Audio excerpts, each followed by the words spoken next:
umuwi ako sa bahay. Oh. Tapos wala naman nangyari. Parang inom-inom lang katabi. Wala. Chat-chat lang. Inom lang. Hindi nga, chat-chat lang. Saka pa, sinusigundahan mo yung mga shot-shot Tapos, siyempre, lang. pagkatapos kayo, lasing ako. Pag ko sa bahay, kinuha ko yung damit ko sa likod, pinahato ko dun sa may upuan. Tapos matutulog ako. Di ba paglasing ka, pag tulog mo. Ang problema, si Dana, bigla akong ginising 5 seconds, pinaka-bobo na lalaki.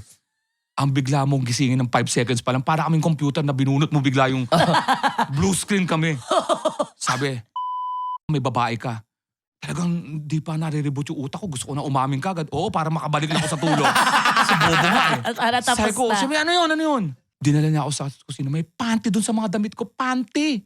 Naku. Sabi Kasi ko, pinatong mo. oo, sabi niya, ba't may panty dito? Ang problema, panting basa.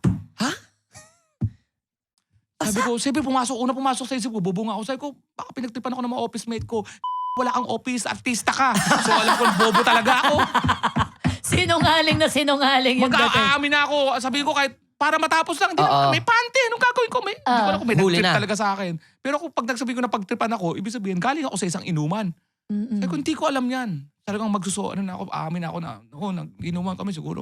Hanggang may pamangkin ko, mula doon sa madilim na sulok ng sala, may pamangkin pala akong babae na tutulog doon. Na naikitulog sa amin, tumayo. Tito Nono, naglaba po ako ng panty. Mukhang dyan ko po ibinang. Naipatong mo yung damit mo sa ibabaw na nilabas. Bumalik sa dang sitwasyon. Naku po!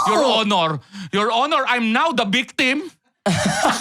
Ito ang opening line ko, Your Honor. Kumbaga, nag-counter-sue ka. At sabi ko, maghapon ako nagpapakahirap para magdala ng pagkain sa bahay na to.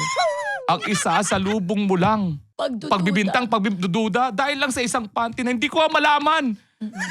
So, ikaw Sama ng loob ko ngayon! Ayan inano na. mo na siya. Bumalik ako sa pagtulog. Okay. Pagpikit ko, nag-pray ako kay God. Oh! Alam mong charotero, di ba? Hindi, sabi ko, ay God, thank you po sa pagligtas.